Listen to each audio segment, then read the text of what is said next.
안녕하세요. 정은진입니다. 오늘은 최혜인 작가의 직장인 A씨, 우리는 왜 일터를 떠나지 못하는가 라는 책을 여러분들께 소개해 드리려고 합니다. 이 책은 지난 7월에 출간된 따끈따끈한 신간입니다. 성도 여러분들이 하시는 일들이 저마다 다르겠지만 아마 다수는 특히 젊은 층들 대부분은 직장인으로 살아가고 있을 텐데요. 무조건 자신의 윗계급, 상사에게 적대감을 가지고 대립하는 자세는 옳지 않지만 아랫사람이라고 해서 부당한 대우를 받아가면서까지 무조건 순종해야 할 이유 또한 없습니다.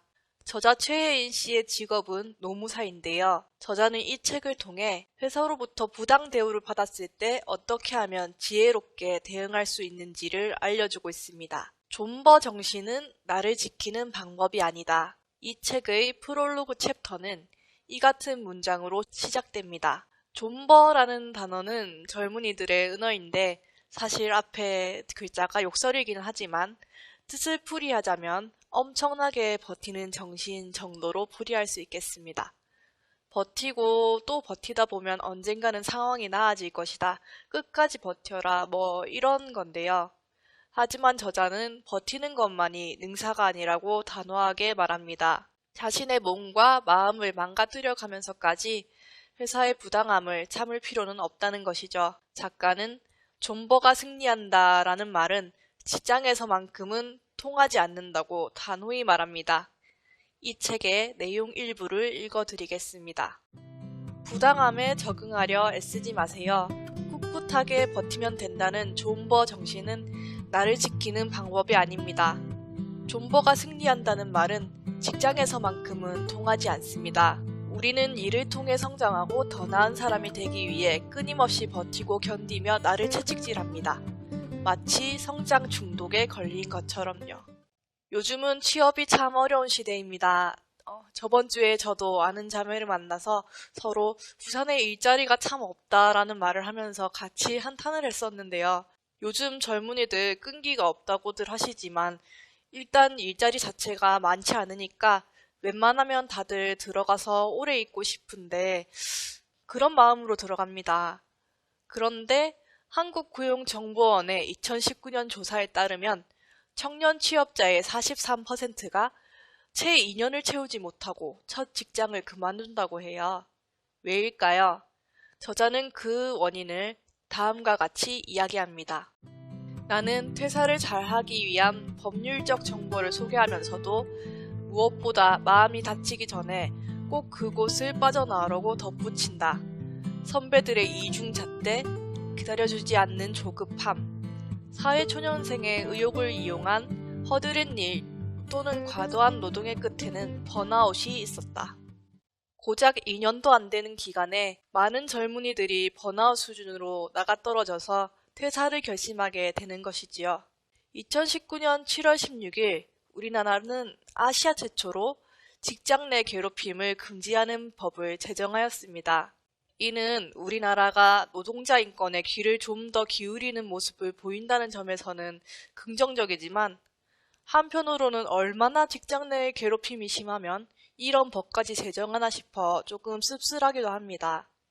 이 법은 그 유명한 대한항공 땅콩해양 사건을 통해 본격적으로 구성에 들어갔지만 번번이 본회의장 문턱을 넘지 못했다고 합니다. 그러다 한국미래기술회장 양진호가 직원의 뺨을 때리는 영상이 공개되면서 급물살을 타기 시작했는데요. 양진호는 직원에게 폭행만을 행사한 게 아니었습니다. 살아있는 닭을 쏘거나 칼로 베라는 등의 엽기적인 일을 시키면서 이를 영상으로 남겨 두고두고 즐기는 악행을 일삼았다고 해요.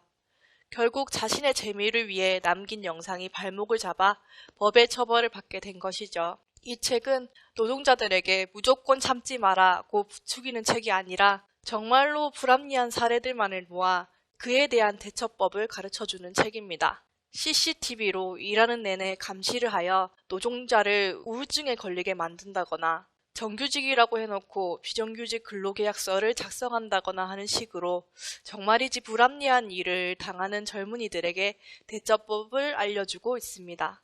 스트레스를 견딜 것인가, 생계의 어려움을 직면할 것인가, 둘 중에 하나를 선택해야만 하는 상황에서 많은 이들이 생계 때문에 스트레스를 견디며 살아가지만 그렇다 하더라도 자신 스스로를 잃을 만큼 참지는 말아라 하는 게 이 책의 요지입니다. 책의 내용 일부를 읽어드릴게요. 퇴사가 두렵지 않을 때 건강한 사회생활이 가능해진다. 연애할 때도 상대에게 올인하면 갈등이 생기듯이 회사가 나를 홀대한다면 죄책감 없이 과감히 회사를 떠날 필요도 있는 것이다. 이 책을 읽다 보면 지나치게 이상적이다 라는 생각도 조금은 듭니다. 말이 쉽지, 특히 가정이 있고 하면 나를 홀대한다고 이렇게 과감하게 회사를 떠날 수가 있겠습니까? 그래도 폭언, 성차별 등을 견디면서 인간다움을 상실하고 결국은 극단적인 선택을 하는 사례보다는 그렇게까지 망가지는 것보다는 회사를 떠나는 게 낫다는 것이 저자의 생각이고 저 또한 그렇게 생각합니다. 책의 일부를 읽어드리겠습니다. 누구나 일을 하며 살아간다. 이를 통해 자신의 쓸모를 확인할 수 있지만 자신을 잃기도 한다. 양날의 검처럼 스스로에게 득이 되면서 동시에 해를 입힌다. 쓸모있는 사람이라는 것에 감사하면서 그 역할극을 하느라 힘들고 역할이 주어지지 않을 때는 자유와 공허 속에 몸부림친다. 길을 잃지 않기 위해 역할과 역할극 사이에서 중심을 잘 잡아야 한다. 돈을 버는 것도 중요하고 일을 통해 자아 실현을 하는 것도 좋지만 균형이 무너져 자기 자신을 잃게 되면 아무런 소용이 없는 것입니다. 최근에는 직장 상사의 폭언 같은 경우 상해죄나 산업재해로 인정받는 추세라고 합니다.